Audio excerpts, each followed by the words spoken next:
সুমন, বন্যার সবশেষ কি তথ্য রয়েছে আপনার কাছে?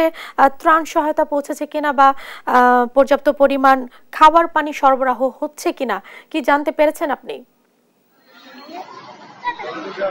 জি লিনিয়া, আপনাকে আমি জানিয়ে রাখি কুমিল্লার আসলে যে অবস্থা আমরা দেখছি যে ত্রাণ পর্যাপ্ত ত্রাণ এসেছে, কিন্তু দুর্গম এলাকায় ত্রাণ পৌঁছানো যাচ্ছে না। একটাই কারণ হচ্ছে এখানে স্পিড বোট নৌকার বড়ই স্বল্পতা রয়েছে। আরেকটা বিষয় জানিয়ে রাখি, এখানকার যারা উদ্ধার কর্মী রয়েছে, আসলে স্বেচ্ছাসেবক দল, রেস্কিউ টিম, তারা কাজ করতে চায়, কিন্তু বিশেষ করে তারা এখন যে স্পিড বোট নৌকার কারণে তারা আসলে দিতে পারছে না। আমাকে জানিয়েছেন যারা উৎসুক জনতা রয়েছে, আসলে উৎসুক জনতা আসলে যারা ত্রাণ নিয়ে আসছে 30 থেকে 40 প্যাকেট, তারা সাথে আসে 50 থেকে 60 জন মানুষ সাথে আসে এই প্যাকেটগুলো দিতে। বিশেষ করে তাদের কারণে আসলে ত্রাণ কার্যক্রম অব্যাহত হচ্ছে।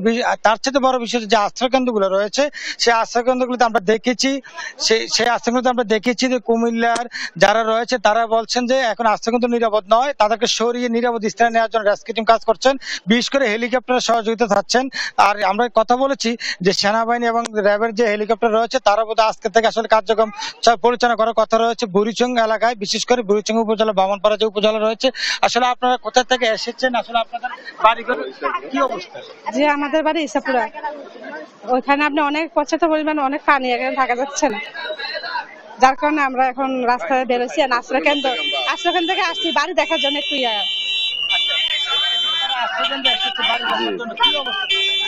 আমাদের বাড়িতে আডু এমন পানি।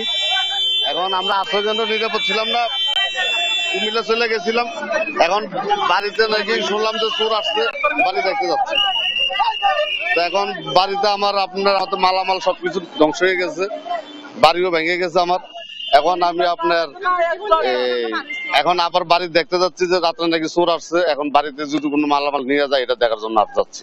আমাদের বলছিলেন ত্রাণ কার্যক্রম আমরা দেখতে পাচ্ছেন, এক ত্রাণ 30 প্যাকেট কিন্তু যাচ্ছে এখানে 60 থেকে 70 জন একটা গাড়িতে। বিশেষ করে তাদের কারণে আসলে যে রেস্কিউ টিম যে কাজগুলো করার কথা বা ত্রাণ পৌঁছানোর কথা বা অব্যাহত থাকে সেগুলো করতে পারছে না।